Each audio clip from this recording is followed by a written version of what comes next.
Boa tarde a todos. Iniciando os trabalhos de finalização, né, de um ano bastante motivador, com muito estudo, com muita alegria. Hoje nós recebemos com muito mais alegria ainda o nosso irmão Fernando Mansur.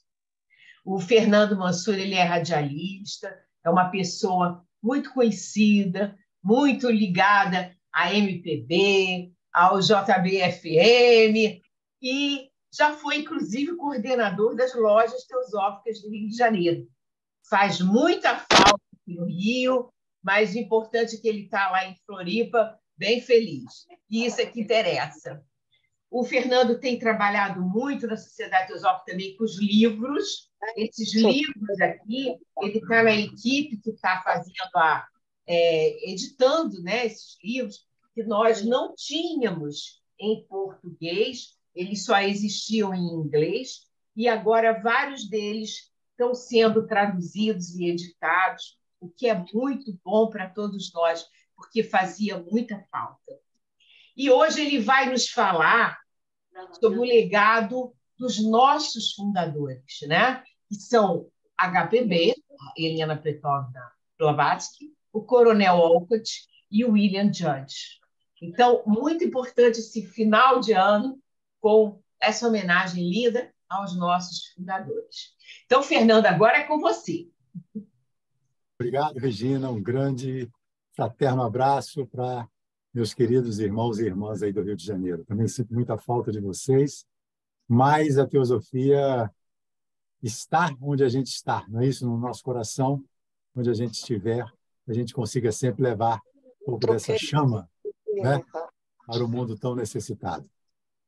Vamos nós, então.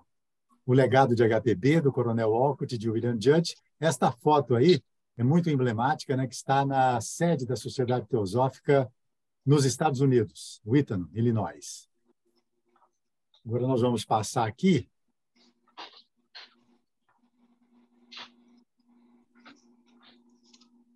Esse anúncio também, gente, eu achei muito interessante, significativo. Foi no ano passado, né, o convite da ST adiar para a comemoração do aniversário da sociedade, incluindo também o Judge na foto ao lado de Blavatsky e do Coronel Olcott.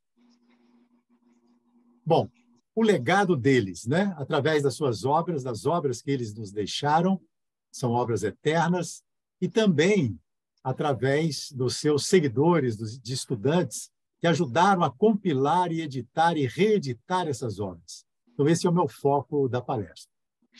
Eu pediria a Tânia a gentileza de fechar o microfone, né, porque está tendo interferência. Tânia, por gentileza. Bom, desculpa. A primeira obra, gente, marcante, né, da Sociedade Teosófica foi Isis Sem Véu. O original tem 2 volumes. Na edição em português, tem 4 volumes. Né? Então, essa obra fez uma revolução nos Estados Unidos, na Europa e em várias outras partes do mundo. E muita gente chegou à Sociedade Teosófica, inclusive Damodar, na Índia, através da leitura de Isis Sem Véu.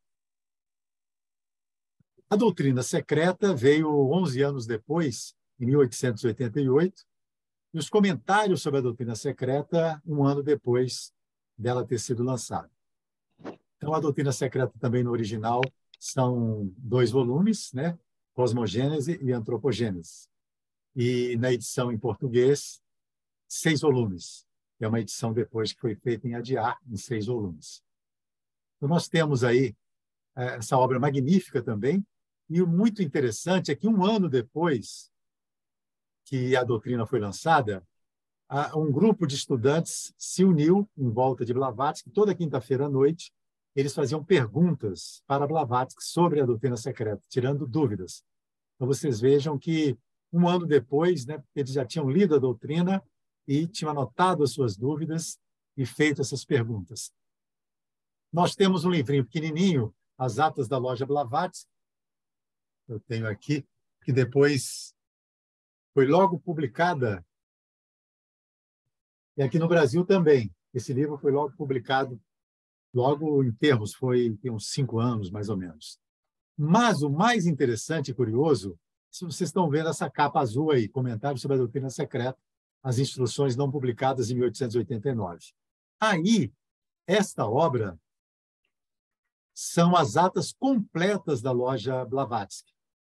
Então, essa aqui que eu mostrei para vocês é uma obra editada, são 100 e poucas páginas, e esses comentários de capa azul são as obras completas, os fólios completos, as anotações completas, que têm mais de 600 páginas. Milagrosamente, esse material estava com um teosofista lá, nos papéis dele, que ele já havia morrido, o B.P. Vadia, já havia morrido em 1958, mas esse material, né, estava todo anotado, né, muitas coisas com a própria letra de Blavatsky. Eles tinham os estenógrafos lá, né, fazendo as suas cópias, né? E esse material, no final do século XX, foi descoberto por um membro da Loja Unida de Teosofistas, levado para Los Angeles e, finalmente, passado para Michael Gomes, que é um historiador da Sociedade Teosófica, e ele fez todo o preparo dessa obra, todas as anotações, colocou isso em forma de livro. 2010 foi lançado lá e 2020 lançado em Portugal e distribuído aqui também pela Editora Teosófica. Então, a gente sente, né, a voz de HPB nesse seu diálogo, sem edição nenhuma, né, como ela falava com eles. Está uma beleza essa obra. Bom, aí nós temos a capa da Doutrina, volume 1, e Isis sem Véu também, né, um dos volumes. Nós tivemos aqui no Brasil, né, essa sorte de ter a editora Pensamento vinculada, né, aos ensinamentos teosóficos e lançando esse material. Em 1889, 1890, Blavatsky também ela estava em Londres, né, e foi uma época assim altamente produtiva da vida dela, né? Ela fez A Voz do Silêncio, A Chave para a Teosofia e outras obras também importantíssimas.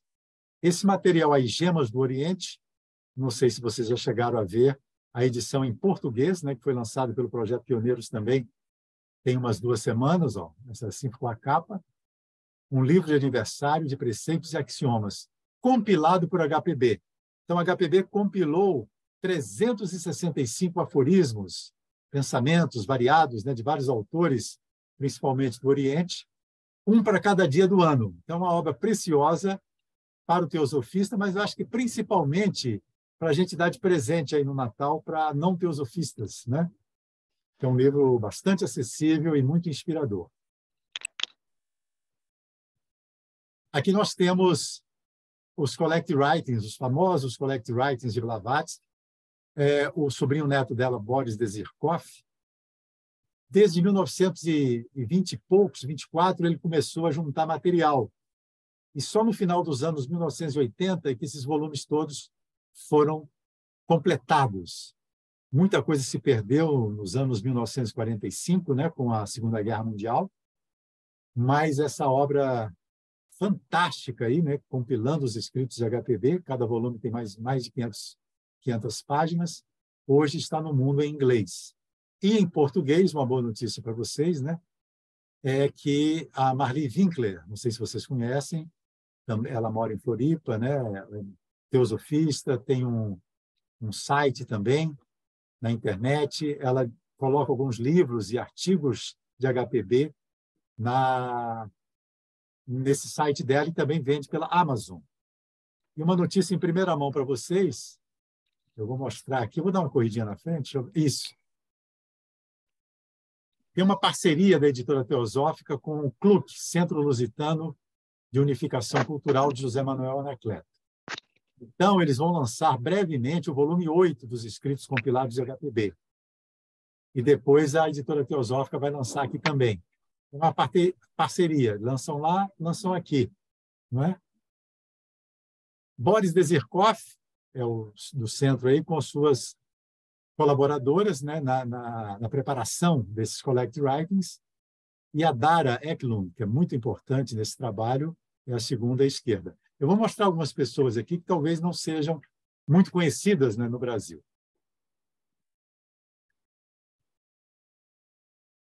Então, tem um artigo do Boris Dezirkov, que até foi publicado pela revista Teosofia aqui no Brasil, trouxe alguns trechos aqui para nós.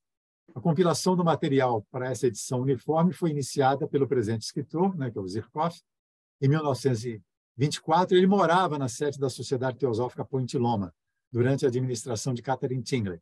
Então, vocês sabem que em 1895 houve uma fragmentação da Sociedade Teosófica, um desdobramento.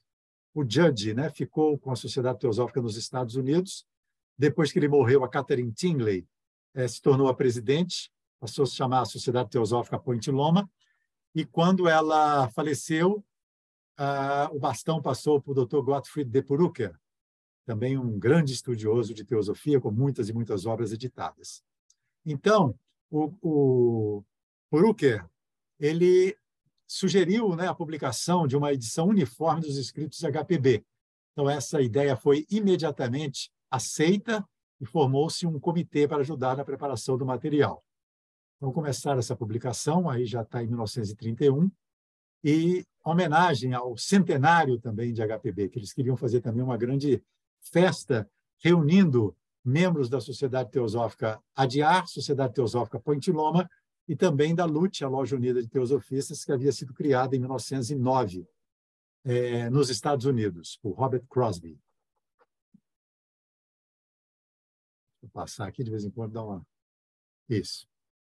A ideia da polinização cruzada, né? Isso é uma ideia que foi lançada pelo ITC, não sei se todos vocês já conhecem também, que é uma instituição como é que eu posso falar? Multicultural não é bem o termo. Ela envolve as 3 sociedades teosóficas também principais no mundo e, anualmente, promove um encontro em julho com membros das 3 instituições teosóficas fazendo palestras, né? Todo ano tem um tema. E o tema desse ano vai ser o simbolismo, né? A importância do simbolismo na teosofia.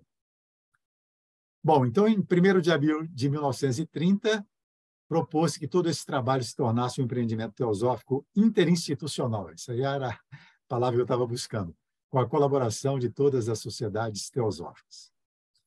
Então, após um ano de correspondência preliminar, uma relação construtiva e frutífera foi estabelecida com os funcionários da sede de Adyar. Então, a doutora Anibesa era a presidente na época, ajudou muito, né? Abriu os arquivos para o Boris Zirkoff e para os seus auxiliares. Em 1949, era Ginara Jadaz o presidente, que foi igualmente colaborador. Depois veio o Siri Han e outros. E essa abertura que eles deram, né, nos arquivos de Adyar foi fundamental para o sucesso desse projeto. Então, essa é a ideia da polinização cruzada, né? A abelha vai colocando o pólen, né, em vários lugares e trocando esses frutos através do mundo. Então, vejam vocês, né, que só o 15º volume é o índice, que é importantíssimo, né, para os estudantes que querem pesquisar, só nos anos 1980, 60 anos aproximadamente depois do início do projeto. Então, o Boris continua dizendo, né, que Blavatsky, pouca gente tem noção disso, né, do quanto ele escreveu desde 1874, ainda nem havia ST, até o fim de sua vida. Além das obras, tem um número de periódicos e revistas para os quais ele escreveu artigos e outros livros também. Isso excede, né, qualquer compreensão intelectual nossa, né? É uma proeza assim, que eu acho que jamais foi igualada por algum ser humano, né? Ela foi treinada pelos mestres, porque naquele momento ali era fundamental que esses ensinamentos viessem novamente à tona, né, para ajudar a humanidade a se livrar de um dogmatismo exacerbado e de um materialismo científico igualmente também bastante enraizado, já estava começando a se enraizar muito profundamente. Bom, vamos passar agora ao grande companheiro de Blavatsky, né, no trabalho teosófico, Henry Steele Olcott. Aí é o título em inglês do seu diário, né, Old Diary Leaves, Folhas de um Velho Diário. Aqui no Brasil já foi lançado também duas edições, 2 números, né? Aí na edição original são 6 volumes. Não sei se são livros menores. Eu não sei se as edições em português, quantos volumes elas contemplam. São esses 2 volumes aí, de 1874 a 78, depois de 78 a 1883. Então, essa primeira parte, o primeiro volume, ainda eles estão nos Estados Unidos, né? E depois eles vão para a Índia, e o segundo volume é sobre a experiência deles na Índia até 1883 apenas. Falta uma parte aí que o coronel escreveu depois. Então, aí nós temos que agradecer, né, ao tradutor, né, desse livro, que mora, né, em Brasília, o Herbert, é alemão, né, mas aprendeu a falar português muito bem, e nos legou essa tradução. Aqui nós temos a obra do Coronel Walcott também, né, que foi lançada aqui no Brasil, o Catecismo Budista. Foi uma obra importantíssima, né, um trabalho que o Coronel Walcott fez lá no Ceilão, atual Sri Lanka, que era dominado pela Inglaterra, né, como a Índia e outros países no mundo, e o cristianismo é que tentava se impor. Mas a maioria da população de Sri Lanka é budista, então o coronel foi fundamental para ajudá-los a estudar a religião deles, a participar da religião deles.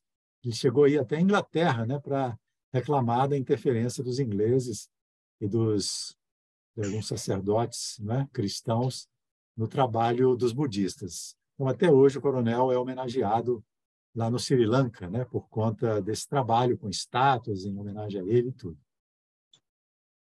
E esse é um livro também que foi lançado em inglês, né? Recentemente eu traduzi o discurso inaugural. Isso é uma obra importantíssima, né? Que é o discurso que o coronel Walcott fez em 1875. Eu passei uma cópia até para a Regina, né? Depois, quem se interessar, a Regina pode compartilhar com vocês, com os interessados. E a Berta Sanches traduziu Applied Theosophy, Teosofia Aplicada, mas esse ainda não foi revisado.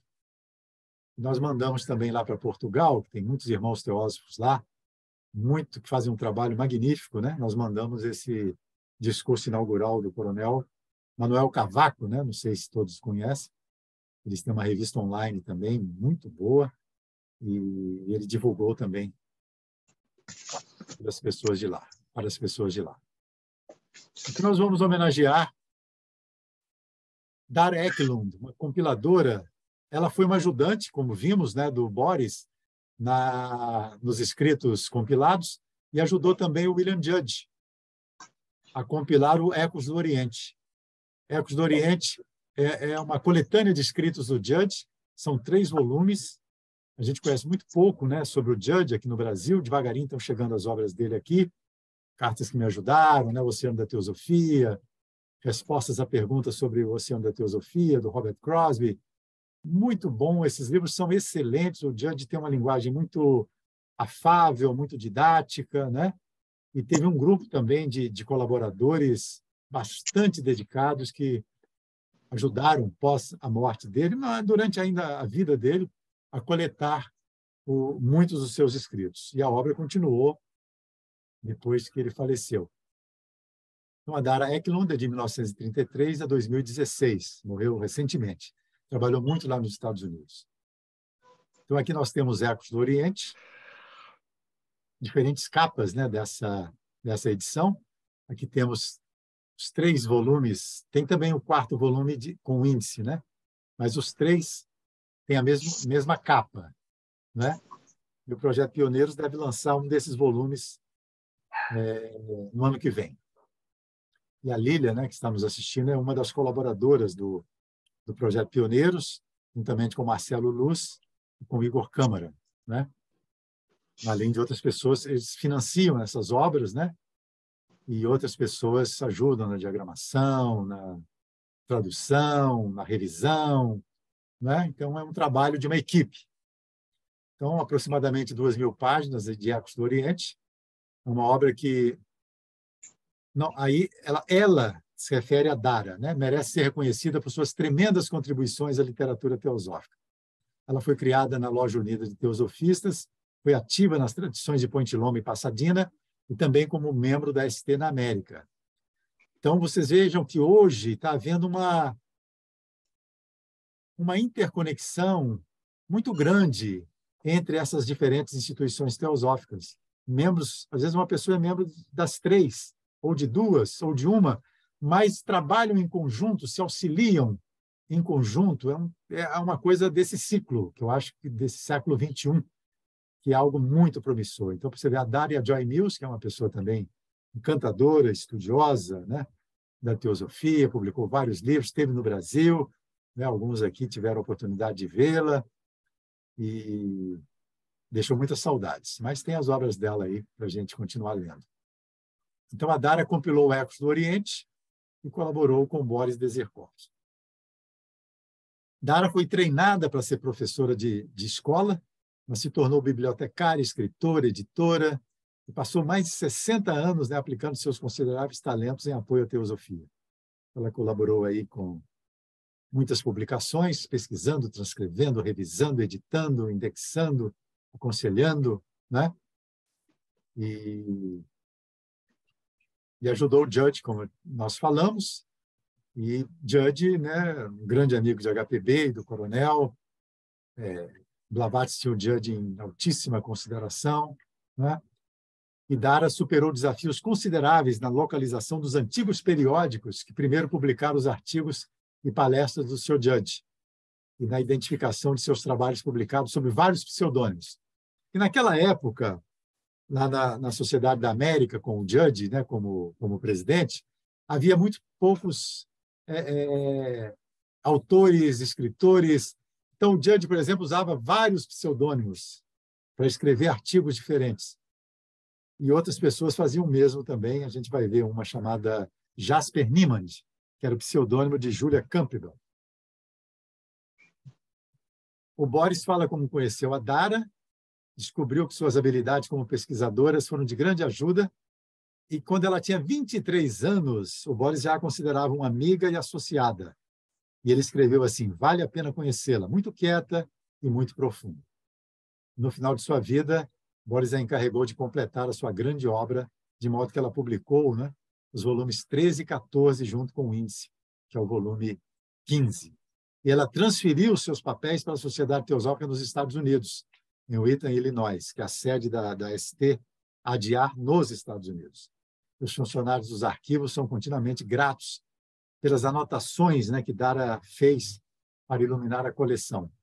Então, ela disse que pensou muito nas necessidades dos futuros pesquisadores e em como o legado do Sr. Dezerkov poderia ser melhor usado.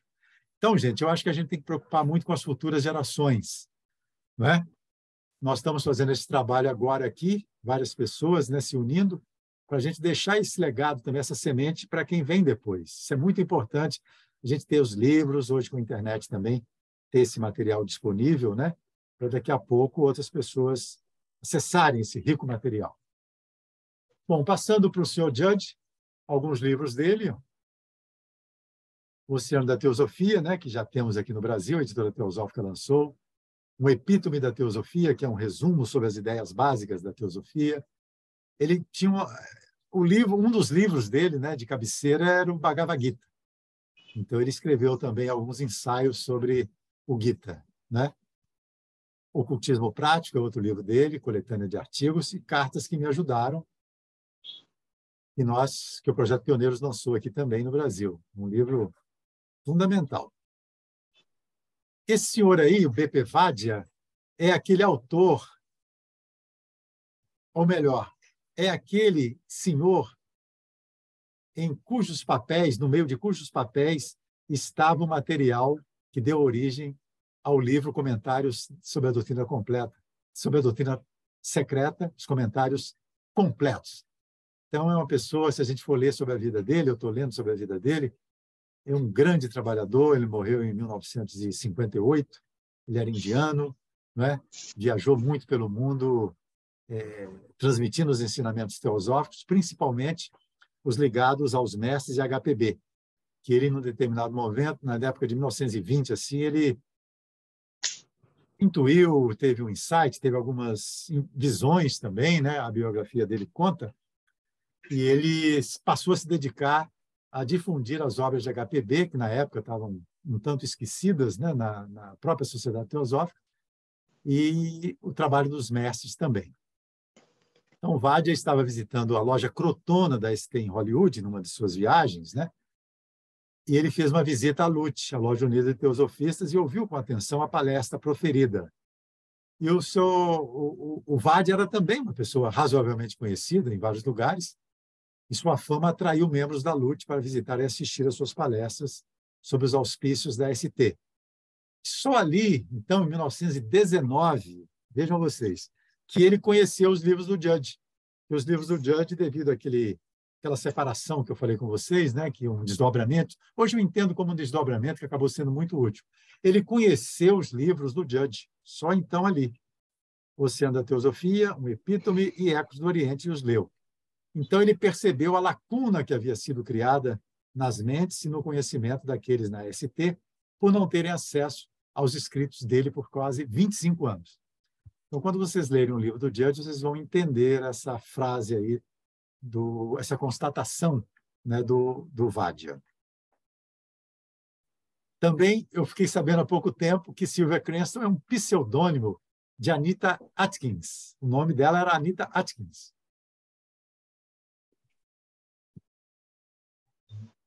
A Sylvia Cranston escreveu essa obra magnífica, né, talvez a biografia mais completa sobre HPB, foi editada e lançada aqui no Brasil também pela editora Teosófica. Então, a Dara vai falar sobre a Anita. Conheci a Anita Atkins pela primeira vez em Nova York, no centenário da ST, em 1975. O Boris Dezerkoff, um dos principais oradores da convenção, apresentou-me a Anita, juntamente com Joseph Pope, coautor de seus livros anteriores sobre reencarnação. Ela trabalhava com esse senhor, né? E eles colaboraram em vários títulos. Marisa, acho que seu microfone voltou a ficar aberto, por gentileza. Eles colaboraram com vários títulos e se conheceram no salão. Ele ficou impressionado com a dignidade tranquila e equilibrada de Anita, né? Olha só que interessante também, ela era membro da LUT de Nova York. Ela nunca se esforçou, mas de sua própria maneira, não partidária, encorajou todos os esforços teosóficos genuínos. Muito, muito bacana isso. Dara e Anita, né? Como nossa correspondência cresceu ao longo dos anos, a Anita se tornou muito solidária com os meus esforços para compilar uma sequência cronológica dos escritos de Judge. Ela ajudou a verificar datas para notas introdutórias e até me enviou várias fotografias raras de Judge, que apareceram no terceiro volume do Ecos do Oriente. É esse que deve sair aqui no Brasil. Boris Dezerkoff havia compartilhado inúmeros recursos com a Anita em seu processo de compilação e edição dos Collect Writings. O nosso contato mais próximo com a Anita foi durante a revisão dessa biografia, né, A Vida Extraordinária e Influência de Helena Blavatsky, fundadora do movimento teosófico moderno. Saiu em capa dura em 1993. Essa colaboração é fundamental, como a gente pode ver, né, gente? Fundamental, que no Brasil também, lá na editora Teosófica, tem muita gente trabalhando, Projeto Pioneiros, muita gente trabalhando, e em vários outros setores, cada um como pode e onde pode. Essa pessoa também, a gente quando lê sobre ela, é uma pessoa encantadora. O nome dela original é Julia Campbell Verplanck.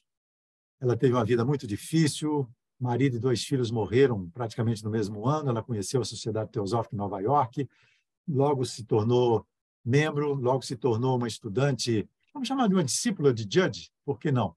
Ela estudava com ele, escrevia cartas para ele. Depois, no segundo marido dela foi Archibald Kitley, um dos alunos de HPB. Ela se tornou Julia Kitley. Ela era uma que escrevia também, ajudava muito o Judge a escrever artigos. E aquilo que eu falei, como tinha pouca gente escrevendo, ela escrevia também com vários pseudônimos. E essa foto que eu mostrei aí é a única que se encontra dela. Se alguém um dia descobrir uma outra foto dela, quiser enviar, agradecemos. Então está aí essa obra também fundamental, cartas que me ajudaram, né? São cartas do William Judge, não só para Jasper Niemand. Depois ele escreveu para muitas outras pessoas e eles foram compilando esse material, não é? E a Júlia escreveu um livro, foi publicado também aqui pelo Projeto Pioneiros. A Josi Mansur, minha esposa, gostou muito dessa obra, escreveu até o prefácio dela. A Júlia consegue, numa linguagem coloquial, transmitir as ideias básicas assim da teosofia, da doutrina secreta. Por exemplo, Fohat, né, um termo usado na doutrina secreta, também, né? E tem um capítulo aqui que chama O Parquinho de Fohat. A Júlia escreve como se fosse uma criança de 5 anos, essa criança chamada Carlo, fazendo perguntas para o tio dele. Então, são vários capítulos sobre esses temas teosóficos, numa linguagem bastante coloquial. Aqui, não sei se você